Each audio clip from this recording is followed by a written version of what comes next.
જરા વિચારો, આખું આકાશ રંગબેરંગી પતંગોથી છલકાઈ રહ્યું છે અને હવામાં તલગોળની એવી મીઠી સુગંધ ફેલાયેલી છે. આ જ તો જાદુ છે મકર સંક્રાંતિનો. એક એવો તહેવાર જે આખા ભારતમાં જાણે નવી જ ઉર્જા અને ઉમંગ ભરી દે છે. તો ચાલો આજે આપણે આ તહેવારના ઊંડાણમાં ઉતરીએ અને એને બરાબર સમજીએ.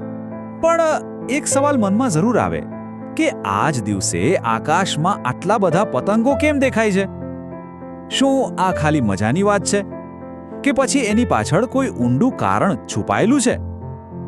ચાલો આ સવાલના જવાબની શોધમાં જ આપણે આ તહેવારની સફર શરૂ કરીએ. આ તહેવારને બરાબર સમજવા માટે આપણે એને 5 મુખ્ય ભાગમાં જોઈશું. આપણે જાણીશું કે આ તહેવાર શું છે, એની પાછળનું વિજ્ઞાન શું છે, કઈ કઈ પરંપરાઓ છે, ભારતમાં એ કઈ રીતે ઉજવાય છે અને છેલ્લે એનો સાચો અર્થ શું છે. તો ચાલો શરૂઆત કરીએ એકદમ મૂળભૂત સવાલથી. આખરે આ મકર સંક્રાંતિ છે શું? આ નામનો મતલબ શું થાય છે?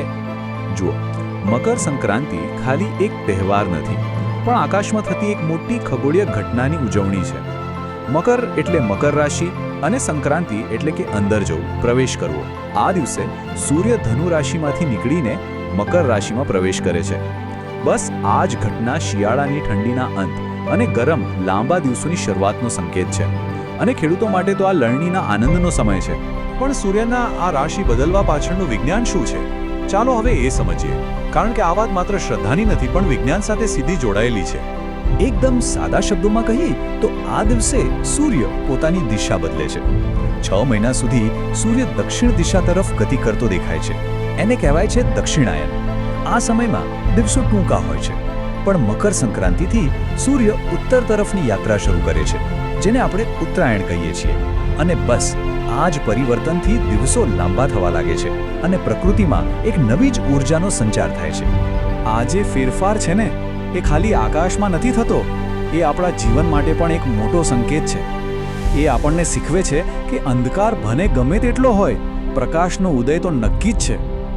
આ તહેવાર નકારાત્મકતા છોડીને સકારાત્મકતા તરફ જવાની એક નવી શરૂઆત કરવાની પ્રેરણા આપે. તો આકાશમાં થતી આ મોટી ઘટનાને આપણે જમીન પર કેવી રીતે ઉજવીએ છીએ? એવી કઈ પરંપરાઓ છે જે આ તહેવારને આટલું જીવંત અને રંગીન બનાવે છે? ચાલો હવે એના પર એક નજર કરીએ. અને લો, અહીં આપણા પહેલા સવાલનો જવાબ મળી ગયો. પતંગ ચગાવવા પાછળ એક વૈજ્ઞાનિક કારણ પણ છે. શિયાળા પછી સવારનો કુમળો તડકો શરીર માટે ખૂબ જ સારો હોય છે. તો પતંગ ચગાવવાના બહાને લોકો કલાકો સુધી તડકામાં રહે છે અને ભરપૂર વિટામિન ડી મેળવે છે. આ સિવાય તલગોળ જેવી ગરમ વસ્તુઓ ખાઈને શરીરમાં ગરમી લાવવી, ગરીબોને દાન કરવું અને સૂર્યદેવનો આભાર માનવો, આ બધી જ આ તહેવારની મુખ્ય પરંપરાઓ છે.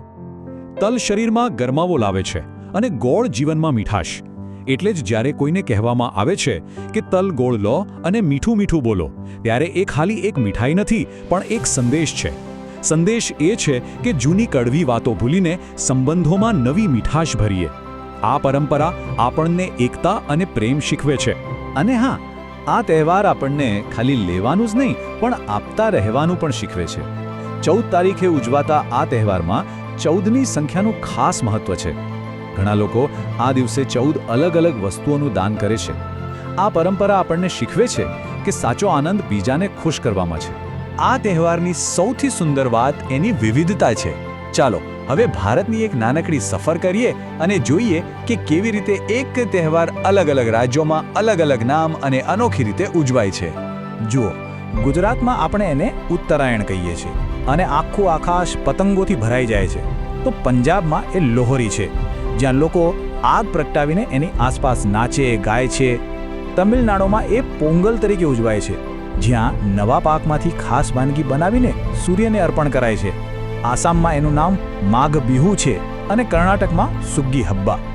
નામ ભલે જુદા હોય, પરંપરાઓ ભલે અલગ હોય, પણ દરેક જગ્યાએ મૂળ ભાવના એક જ છે: લણણીનો આનંદ અને સૂર્ય પ્રત્યે આભાર. તો પતંગો, મીઠાઈઓ અને આ બધી પરંપરાઓની પાછળ આ તહેવારનો સાચો સાર શું છે? આ પ્રાચીન તહેવાર આપણને જીવન વિશે શું શીખવવા માંગે છે? આ વાત તહેવારના આખા સારને બહુ સરસ રીતે સમજાવે છે. જૂનું છોડો અને નવું અપનાવો. આ એ દિવસ છે જ્યારે ભૂતકાળના દુઃખ ભૂલીને આશા અને ખુશીથી ભરેવા ભવિષ્યને અપનાવવાનું છે. આ તહેવાર આપણને નવી શરૂઆત કરવાની હિંમત આપે છે. તો બસ આ 3 શબ્દો યાદ રાખીએ: નવી શરૂઆત, કૃતજ્ઞતા અને એકતા. આ જ મકર સંક્રાંતિનો સાચો અર્થ છે. તો આખરે આ તહેવાર આપણને જીવન વિશે શું શીખવી જાય છે? એ શીખવી જાય છે કે જે રીતે સૂર્ય અંધકારમાંથી પ્રકાશ તરફની યાત્રા શરૂ કરે છે, એ જ રીતે આપણે પણ જીવનમાં હંમેશા આગળ વધતા રહેવું જોઈએ, જૂની વાતો ભૂલીને, સંબંધોમાં નવી મીઠાશ લાવીને. આશા છે કે આ સંક્રાંતિ સૌના જીવનમાં નવો પ્રકાશ અને નવી ઉર્જા લઈને આવે.